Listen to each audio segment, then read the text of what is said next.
As we continue in our quest to understand the dates in the 2300-day prophecy, this is a four-part series where I'm going to be looking at the dates of 457 BC, the starting date for the prophecy, 1798, 538, and ultimately how we got to 1844. And in this video, I'm going to be looking at 457 BC, why the Bible indicates and where it indicates that 457 BC is the starting point for the 2300-day prophecy.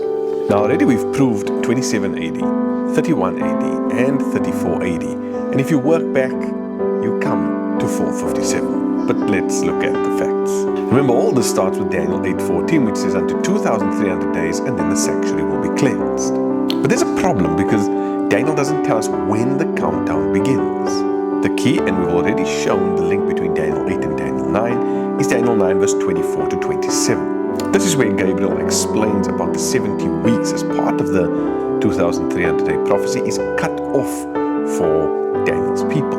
Know this because the Hebrew word shatak literally means to cut off. But we've already dealt with it. Now if we go direct to Daniel 9 verse 25, it says, from the going forth of the commandment to restore and build Jerusalem. And so there's a lot of confusion because in Bible history we find that there are three major decrees concerning Jerusalem. The first one comes from Cyrus, and we find this in the Bible in Ezra chapter 1, and it's around 537 BC. This decree is just giving permission to rebuild the temple only. What did Daniel 9:25 say? Let's keep that in mind. The second one we find is in Ezra 6, and this is from Darius, and this is around 520 BC. Now remember, Darius took over, so all Darius is doing here is reaffirming the temple rebuilding, not issuing a new decree. And the last one we find from Artaxerxes the first, and this is found in Ezra chapter 7. It's around the 7th year of his reign in 457 BC. This decree gives, and I want to make sure I get this right, the authority to restore the city, the civil government, and worship. We've got Ezra 1, Ezra 6, and Ezra 7. Ezra 7 basically describes how Artaxerxes gave Ezra everything he needed to re-establish Jerusalem's governance. And if we look at the three decrees, this is the only one that actually fulfills the prophecy's requirements to do what? To restore and rebuild. Now, according to, not the Bible, but the Persian records, we find Artaxerxes' 7th year of his reign is in what year? 457 BC. The decree then goes into effect in the autumn, matching the Jewish civil year starting in Tishri. Now, bear the following in mind. The autumn of 457. What did we find out about 27 AD when Jesus was baptized?